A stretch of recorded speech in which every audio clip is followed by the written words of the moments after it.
मैं तुम्हें किसी और का नहीं होने दूंगा। सुनने में बिल्कुल किसी बॉलीवुड सस्पेंस थ्रिलर का डायलॉग लगता है ना। लेकिन सच कहूं तो ये कोई स्क्रिप्ट नहीं है। ये एक रियल लाइफ की खौफनाक जिद है जिसने पूरे मध्य प्रदेश को हिलाकर रख दिया। आज के इस एक्सप्लेनर में हम एक ऐसी डार्क स्टोरी की परतें खोलने वाले हैं जो इसी एक लाइन से शुरू होती है। जुनून, धोखा और एक ऐसी साजिश जिसका सस्पेंस आपको आखिरी वक्त तक बांधे रखेगा। तो चलिए आज हम विश्लेषण करते हैं पल्लवी सोलंकी केस का। ये मध्य प्रदेश का एक ऐसा उलझा हुआ मामला है जो सच में किसी थ्रिलर मूवी से कम नहीं है। इसकी एक एक लेयर जैसे जैसे खुलती है, कहानी उतनी ही हैरान करने वाली होती जाती है। आज हम इस पूरी घटना की टाइमलाइन और इसके पीछे छुपी डार्क साइकोलॉजी को समझेंगे। तो बिना वक्त जाया किए सीधे कहानी में चलते हैं। कहानी की शुरुआत होती है साल 2017-18 के आसपास। हमारे मुख्य किरदार पल्लवी सोलंकी एक आम परिवार से आती थी और अपनी कड़ी मेहनत के दम पर मध्य प्रदेश पुलिस में कांस्टेबल बनती है। सब कुछ बढ़िया चल रहा था। फिर 2020 में उसकी मुलाकात होती है करण ठाकुर से। अब करण को पल्लवी से एक तरफा प्यार हो जाता है, जबकि पल्लवी के लिए वो सिर्फ एक दोस्त था। लेकिन कहानी में असली ट्विस्ट या कहें कि पहली चिंगारी तब भड़कती है जब दिसंबर 2020 में पल्लवी के घरवाले उसकी शादी कहीं और तय कर देते हैं। पल्लवी की शादी 2 दिसंबर 2020 को होनी थी। शादी वाले घर में जैसी तैयारियां होती हैं, वैसे ही पल्लवी अपने पिता के साथ अपनी कुल देवी को शादी का पहला कार्ड चढ़ाकर लौट रही थी। तभी खंडवा वडोदरा हाईवे पर अचानक से एक बाइक सवार उनकी कार के आगे तेज रफ्तार से आता है और उन्हें जबरदस्ती रोक लेता है। ये और कोई नहीं बल्कि करण ठाकुर ही था।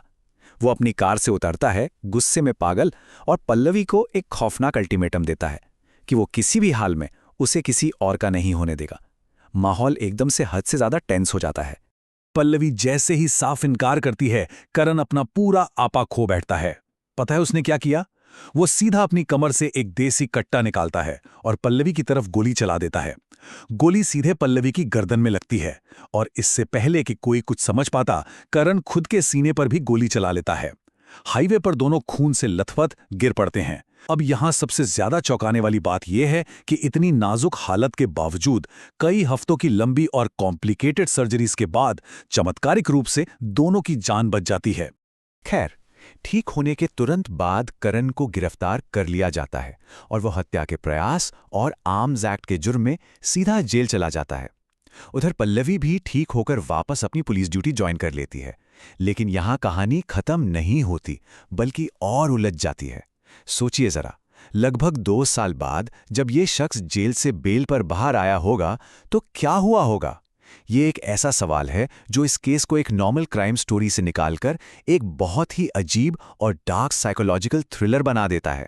जो बात इस मुद्दे में सबसे दिलचस्प है वो ये कि आमतौर पर हम क्या उम्मीद करते हैं, यही ना, कि एक पुलिस ऑफिसर उस इंसान से कोसों दूर रहेगी जिसने उसकी जान लेने की कोशिश की थी। लेकिन हकीकत यहां बिल्कुल उल्टी थी। जेल से आते ही करण बेल की सारी शर्तें तोड़कर पल्लवी से मिलता है, उसके आगे रो धोकर माफी मांगता है। और आप यकीन नहीं करेंगे, पल्लवी को उसी इंसान से प्यार हो जाता है जिसने उस पर गोली चलाई थी। दुनिया की नजरों से छुपकर करण पल्लवी के ही सरकारी पुलिस क्वार्टर में उसके साथ रहने लगता है। यह सच में ह्यूमन साइकोलॉजी का एक हद से ज्यादा पेचीदा और हैरान करने वाला पहलू है। लेकिन जैसा कि आप सोच सकते हैं, ये अजीबोगरीब रिश्ता ज्यादा लंबा नहीं चला। 2023 आते आते दोनों के बीच किसी बात पर भयंकर झगड़ा होता है और दोनों अलग हो जाते हैं।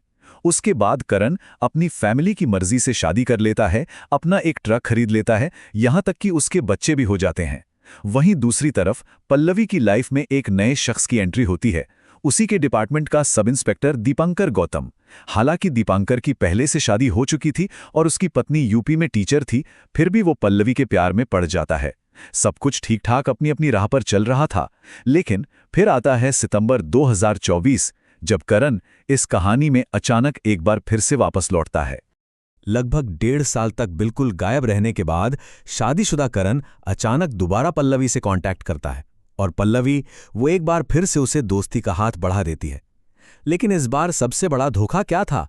पल्लवी इस दोस्ती की भनक सब इंस्पेक्टर दीपांकर को बिल्कुल नहीं लगने देती। एक तरफ नया साथी दीपांकर था और दूसरी तरफ पुराना आशिक करण। ये एक ऐसी खौफनाक सीक्रेट डबल लाइफ बन चुकी थी जो अंदर ही अंदर एक ज्वालामुखी का रूप ले रही थी और जिसे बस फटने का इंतजार था। तो चलिए आगे बढ़ते हैं और देखते हैं कि घटनाक्रम कैसे तेजी से बदला।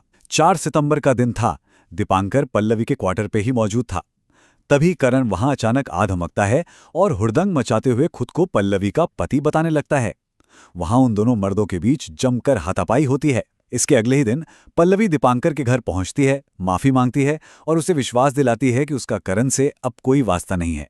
वो कहती है कि सारी गलतफहमियां दूर करने के लिए हम तीनों एक जगह बैठकर शांति से बात करेंगे। और सुनिए, यही 10 सितंबर को तय की गई शांति वार्ता इस पूरी कहानी का सबसे घातक मोड़ साबित होने वाली थी। 10 सितंबर को जब ये तीनों आमने सामने होते हैं तो पिछले गिले शिकवे दूर करने की बजाय मामला और ज्यादा बिगड़ जाता है।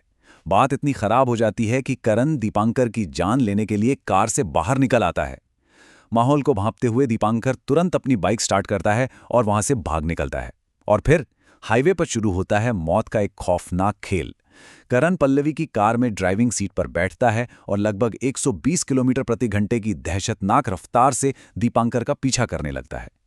एक पेट्रोल पंप के ठीक सामने करण की कार दीपांकर की बाइक को पीछे से ऐसी तेज टक्कर मारती है कि दीपांकर कई फीट तक कार के नीचे फंसकर बुरी तरह घिसटता चला जाता है। इस नृशंस घटना को अंजाम देने के बाद पता इन दोनों ने क्या किया? पुलिस को चकमा देने के इरादे से पल्लवी और करण पास के ही पुलिस स्टेशन पहुंचे। उनका बचाव क्या था? ये सिर्फ एक हादसा था। उन्होंने बड़ी ही मासूमियत से पुलिस को कहानी सुनाई कि रास्ते में गलती से उनकी गाड़ी से एक अनफॉर्चुनेट एक्सीडेंट हो गया है। अब क्योंकि मरने वाला खुद एक पुलिस सब इंस्पेक्टर था, तो जिले के आला अधिकारी तुरंत अलर्ट मोड में आ गए और मामले की काफी बारीकी से जांच शुरू कर दी गई। शायद इन दोनों का ये झूठ सच भी मान लिया जाता और ये आसानी से बच निकलते। लेकिन तभी कहानी में एक ऐसा क्लाइमैक्स आता है जिसने उनके इस झूठे नाटक के परखच्चे उड़ा दिए।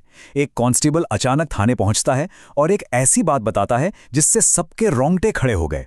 दरअसल मरने से बस कुछ ही मिनट पहले दीपांकर ने उस कांस्टेबल को फोन किया था और उसके आखिरी अल्फाज थे, पल्लवी और करण मेरी जान ले सकते हैं। मौत से ठीक पहले दिया गया ये बयान, जिसे कानूनी भाषा में डाइंग डिक्लेरेशन कहते हैं, इसने उनकी बनाई हुई पूरी बाजी पलट कर रख दी। जैसे ही पुलिस ने इस डाइंग डिक्लेरेशन को ढाल बनाकर पल्लवी और करण पर सवालों की बौछार की, उनका बुना हुआ सारा झूठ टूटकर बिखर गया। सख्ती से पूछताछ होने पर दोनों ने टूटकर कबूल कर लिया कि ये कोई हाईवे एक्सीडेंट नहीं था, बल्कि एक सोची समझी प्री प्लान मर्डर की साजिश थी। और उनका मोटिव? जब करण पल्लवी की जिंदगी में वापस आया तो दीपांकर ने इस दोस्ती का सख्त विरोध किया था। ये चीज इन दोनों को बिल्कुल बर्दाश्त नहीं हुई और उन्होंने मिलकर दीपांकर को रास्ते से हटाने का मास्टर प्लान बना लिया। तो इस तरह जो प्रेम कहानी हाईवे पर खून खराबे से शुरू हुई थी, उसका आखिरी चैप्टर भी एक खून से ही लिखा गया। अब देखिए, इस विश्लेषण में हमारा मकसद पूरी तरह से न्यूट्रल रहकर हर तथ्य को आगे रखना है। इसलिए ये जानना भी जरूरी है कि दीपांकर, जिसकी इस केस में इतनी बेरहमी से हत्या कर दी गई, उसका अपना पुराना रिकॉर्ड भी काफी डिस्प्यूटेड रहा था। पुलिस की ऑफिशियली दर्ज रिपोर्ट्स के मुताबिक वो पहले रिश्वतखोरी के एक मामले में सस्पेंड हो चुका था और उस पर दुष्कर्म जैसे गंभीर क्रिमिनल चार्जेस भी थे, जिसकी वजह से उसको जेल भी काटनी पड़ी थी। इस पूरे मामले की सबसे डिस्टर्बिंग बात यही है कि यहां मौजूद हर किरदार एक बहुत ही डार्क और कॉम्प्लिकेटेड अतीत अपने साथ लेकर चल रहा था। पल्लवी और करण आज जेल की सलाखों के पीछे हैं और कानून अपना काम कर रहा है।